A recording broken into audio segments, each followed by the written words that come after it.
All right, I've done a lot of talking already, so if you guys want to kick it off, I'm more than willing. I'll start with the paramedic announcement. You've also talked about return of service agreements. Is that sort of part and parcel with this commitment? It'll be there for them. The comment I made was specifically about like people who are graduating right now from Assiniboine College's programs. We want to make sure they have a job offer as soon as they graduate, and we're going to do our best to make sure that these folks work in Westman and the Parkland region. Does this help there's a big issue in sort of rural towns in getting paramedics and getting them to stay. Does this make a difference? I think so. Right now, we've added the EMR program. So this new announcement is going to help folks who are already emergency medical responders to become fully credentialed paramedics, which would be good. But also, you probably have folks in smaller communities around the province who maybe can't uproot and move to Winnipeg or Brandon, but maybe they're in Grandview, Gilbert Plains, you name it, and they can go to Dauphin. That's more realistic and workable for them. So I think if we put all the various investments at Assiniboine College, at some of the private training facilities, in making sure that we're training everybody who wants to be a first responder or a paramedic, that's how we're going to be able to address the need out there. Topic change, anyone? Premier, you mentioned Port of Churchill and discussions with the Prime Minister. Do you have any update on the market sounding and the efforts to bring private investor interest in the Port of Churchill? Where are we with that, and how can that help expedite this process? Yeah, there's a lot of work that's going on with the private sector, and we're very excited about the Churchill opportunity. It'll really supercharge Manitoba's economy, and being here in Brandon today, the message is, well, if we're moving Western Canadian resources to Churchill, that journey is going to start in southwestern Manitoba. So that's going to be great for the oil patch in our province. That'll be great for Brandon as the hub in the region. And so energy, meaning oil and gas and other energy products, that's huge for our province. Critical minerals is another one that the Major Projects Office and the federal government have said they want us to be moving out of Churchill. And then ag, manufactured goods, northern resupply for Nunavut, and some of the mines up there as well too. So there's a lot of opportunity in Churchill, and we're working together with the federal government and their Major Projects Office to bring this project to life. How do you think businesses will be impacted here in Westman regarding that Port of Churchill expansion? Well, I think there's going to be a ton of building happening in this part of the province. If we're going to be feeding the Port of Churchill with energy from southwestern Manitoba, and then you add on the new combustion turbines we're building close to the city and the wind projects, I got to think that every tradesperson, every contractor, every subcontractor is going to have a chance at working for the next decade on some of these big energy projects. Premier, with the announcement of the natural gas turbines in Brandon, I'm curious, how does your government reconcile with building a fossil fuel facility despite the pledge to meet net zero goals? Yeah, so the key word with net zero is net. So we are going to have an impact with the combustion turbines, but we'll offset it in other areas. Things like the Seal River Indigenous Protected Area come to mind as we do conservation over here at the same time that we're going to be working on energy projects over there. What I think folks should also keep in mind is the combustion turbines don't fire year-round. They just fire when we need the extra power. So think of a cold winter morning in January, particularly some of those years where maybe we don't have as much water, and that's what we've seen in the past couple of years. That's where we'll use them. So we'll still have a grid that's close to 99% carbon free, even when these turbines come online. It's just for all the emphasis on a climate friendly future, no one has yet come up with that technology that will fire power on a cold January morning when we need it. When that comes and it's totally renewable, hey, we'll be the first to sign up. But knowing the winters that we have here in Manitoba, we got to keep the lights on, we got to keep the houses warm, and so that's why we're building these combustion turbines. So, given the fact everybody's thinking about the environment, we'll find other ways to offset it. Speaking of energy, I was just going to say, we have a situation where the Manitoba Generation recently came up against some community pushback for their wind farm idea. Are you expecting there to be, you were saying most of these projects would be in Western Manitoba. Are you concerned that there might be some pushback from communities like the one you're running about? On the wind power combustion, system. on wind. Okay, On wind thank power. you. I think, anytime we talk about building the future, there's always going to be questions about how to do that in the best way. I don't think it's going to surprise anyone in Western Manitoba to hear that you got a lot of wind in this part of the province. And so what we're saying is, looking on the map of where the wind blows in this province, this is where it makes sense to build wind power projects.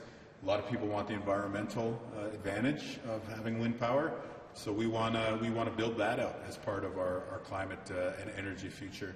And along the way, we're going to work with communities to make sure that it happens in the right way, so the communities feel respected. And I just have to do like the legal disclaimer thing that this potential project has not been through the process yet, right? They're doing their due diligence. Manitoba Hydro is doing their due diligence. We'll see where these projects go in the future. Also on energy, the national energy strategy just came out from the Prime Minister. Manitoba doesn't make too many mentions in it. What do you make of the strategy? Well, anytime we talk about electrifying Canada, that's a good news story for Manitoba. Having spoken with the Prime Minister about this and others in the federal government, the big opportunity for Manitoba Hydro is in interties. So if we can build more connections to Saskatchewan and send our clean electricity west to Saskatchewan and Alberta, that's huge for our province. We've also set aside that 50 megawatts of power to go north to the Kivalliq project, if that becomes a priority for the federal government as well too. So we're happy to work together. And for us here in Manitoba, the thing I would encourage Manitobans to look at is the document does talk about ITCs, investment tax credits. We are going to be building billions and billions of dollars of projects with Manitoba Hydro. If we can have the federal government make sure our hydro projects qualify for those investment tax credits, it's going to help keep your hydro bill cheaper. So that's one specific example of how we'll be following up now that the strategy is public, with the federal government making the case. We've been making the case, Minister Sala, myself, and others in the government, to the federal government about these tax credits, qualifying for Manitoba Hydro. So now we're going to the next stage of that conversation. There's no real commitments for money being put forward for some of these projects. Would you have wanted to see that? Because, you mentioned a couple of energy things just in your speech to that. Yeah, anytime anybody brings a checkbook, it's good news. But I think we're part of we're in the midst of a long-term lobbying effort to try to get the investment tax credits. I'll give you one example. So the HVDC maintenance and reliability program that we're about to embark on with Manitoba Hydro could be a $7 billion project. If the federal government applies these ITCs to that project, it could save us 30% of the cost. So you just do a very rough calculation in your head in terms of your hydro bill and the share that you'd pay. If the federal government steps up and reduces that by 30%, that's a good news story for Manitoba. And so hopefully the federal government wants to work together with us on a good news story for our province. Would you wanted to see more about sort of the connection points between Manitoba, Saskatchewan, Ontario, up to northern Manitoba, or progress on those measures? I've only very cursorily looked at this document so far, so maybe we can get back to you on specific details. Premier, just quickly on wildfires season is upon us. You guys made some announcements last week ramping things up, the fire base in Thompson, the upgrades to the fire mapping system, the new positions. How do you feel heading into wildfire season? After last year, how devastating it was? Are you confident that the province is prepared? Well, we don't want to see a wildfire season like we saw last year. But what we can say about the preparations this year, I think the most tangible thing is that right now we have fire crews in Minnesota helping them with their fires. So the fact that we have a couple of fire crews, we have an air attack officer who are able to go to one of the states that helped us out last year One, I think that just makes us feel good as Manitobans that we're able to repay the favor. But two, it lets you know that we have that capacity to be able to respond. So I'm here, knock on wood, that we're not going to have the need to deploy as many resources as last year, but the investments are being made to prepare for that. So we're in a hope for the best, prepare for worst kind of situation. The City of Brandon, the Transit Union, Winnipeg, they're asking for a return to 50-50 funding from the provincial government. What is the province going to do about that? Well, what we have in the budget this year is a set aside of dollars so that we can make transit free for everyone in the province in a city with transit that's under 18. So, 50-50, that was an idea in the past. And what we're trying to do is, what does transit look like in the future? And the free transit for kids idea is good for the environment. It's good for any parent that has to buy bus passes or bus tickets on the affordability side. But we also think it's good for transit long term if we're going to have more ridership amongst youth and be training those kids to use transit as they grow older. Right now, maybe the kids are just, counting on turning 16 and then using mom and dad's car to get around. But if we get them on the bus and it's free, that just becomes a habit that'll maybe be good for them and good for the environment in the future. Could you see potentially moving to that model, that funding model again in the future? The challenge I see with 50-50 is that it's effectively a blank check, and then who knows where it's going to go with that. Now here in Brandon, we've got an excellent relationship with the City of Brandon, their transit service. We're happy to roll out that 18 and under ride free initiative with them. But going forward in the future, if we're going to be investing in this as a way to support climate and a way to help with the cost of living, I think we want it to be more targeted to specific outcomes. Because if we were to just go back to 50-50, the approach of the past, tomorrow, what do we get for it? Would we get more stops? Would we get free transit for youth? Probably not. So that's why I think targeting new transit investments to specific outcomes is probably a smarter way for us to get more bang for the buck. Because then we can say, yeah, we're willing to invest in transit, but we want you to make it free for kids. And then let's say that all goes well, probably we'll come back before long and say, okay, let's make transit free for seniors. Well, Mr. Premier, if you can tie funding for transit to an age bracket, can't you tie it to certain prerequisites for cities to make changes to the transit system? That's exactly what we're doing with the free transit I for mean, in the kids. sense of having more routes or having more buses on the street. Potentially in the future, yeah. But we're starting with free transit for kids because we know that'll save parents money and it'll build some good habits so that kids can do the environmentally friendly thing as they grow up.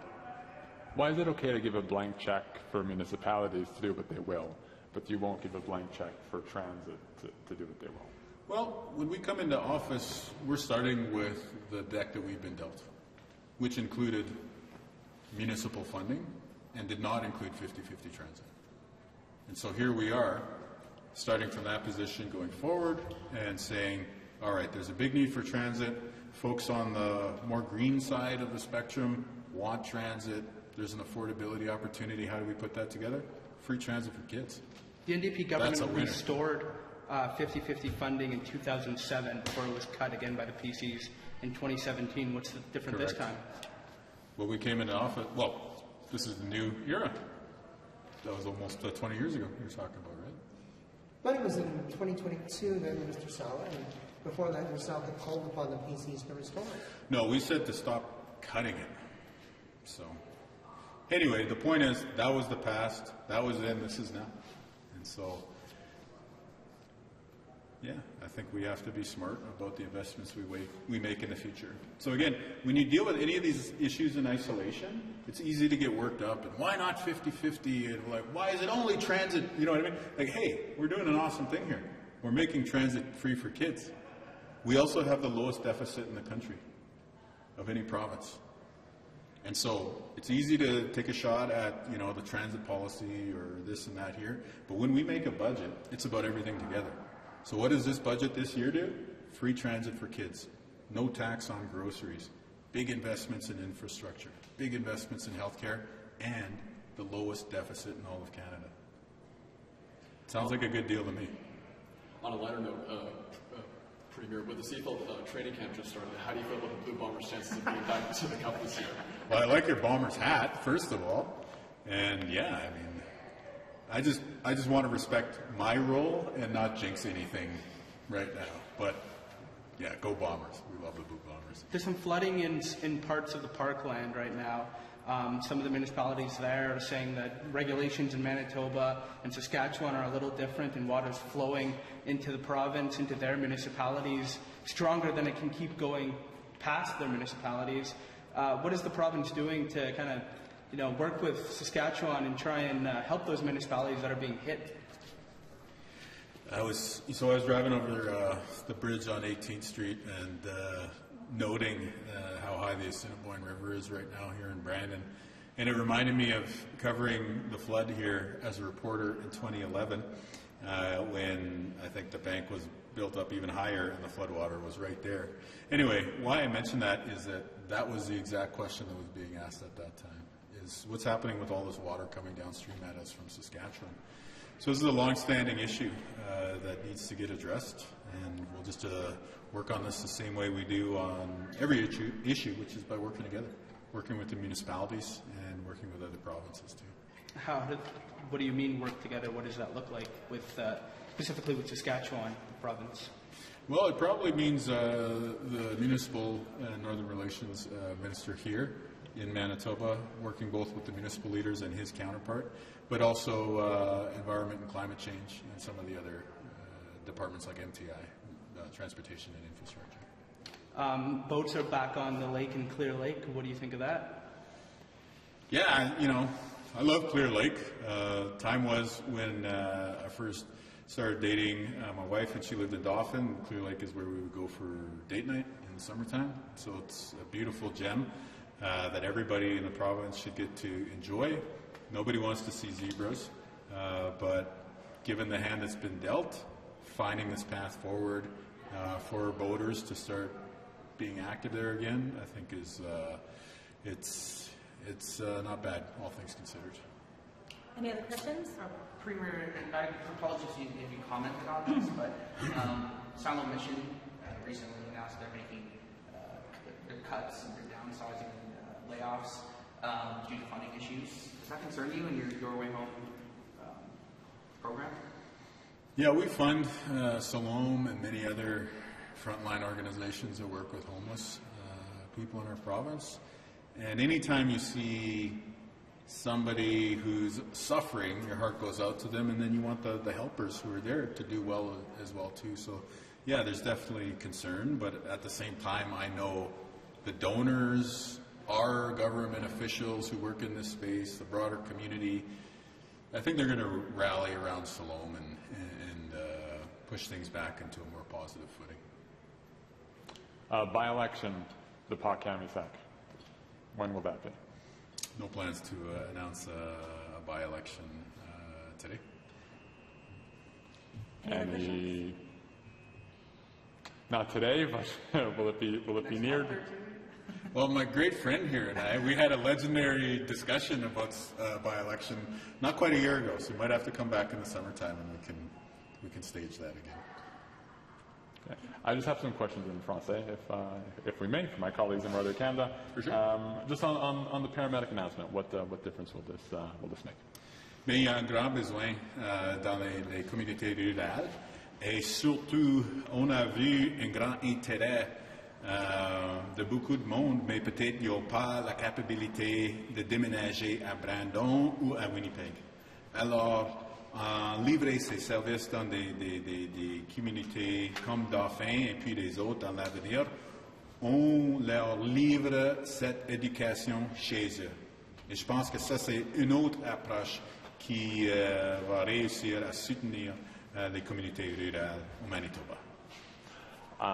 Brandon, on 50-50 funding in transit, why not restore that? You talked about it in 2018 as something to do. Bien, ça c'était l'approche du passé. Et puis maintenant, on voit les défis avec les autobus et on a juste pris la décision de rendre les services des autobus complètement gratuits pour les jeunes.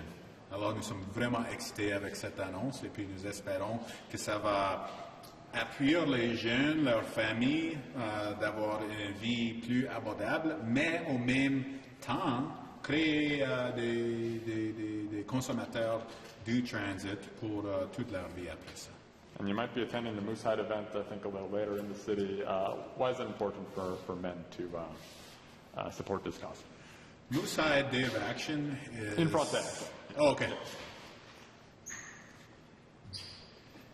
Okay.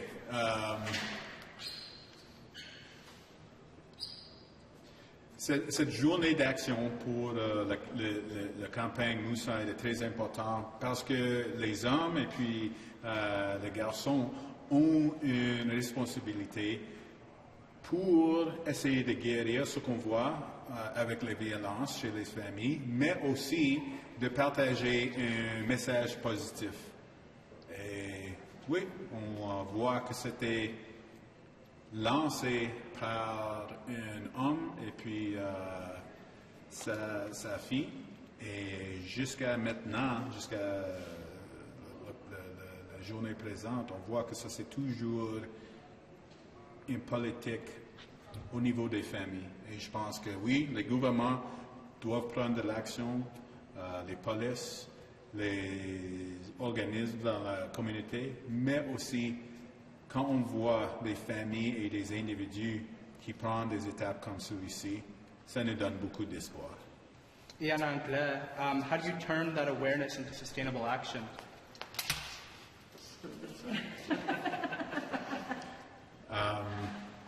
Yeah, awareness is a big start. I can't tell you how many times I've worn a moose hide and have somebody ask me, what is that and what does it represent? And then you launch into the conversation and then it's something everyone agrees with, right? Let's reduce and end family violence and violence against women, violence against kids. So turning that to action means motivating people to participate in a day like the Moose Hide Day of Action, and then to work with us in government, to work with the community organizations who are going to go out there and be able to change lives for the better. I only have one last question, sir. I'm curious if the Speaker of the House has answered your request to change his opinion. I'm sure there's lots of reflection going on, but my focus on the House right now is about getting our budget bill passed so we can take the tax off of groceries. Has there been a noticeable improvement, though, in banter in the House? The only banter I'm interested in is hearing people vote yes on the budget bill so that we can take the tax off groceries. Thanks, guys. Okay, thanks everyone. Thank you.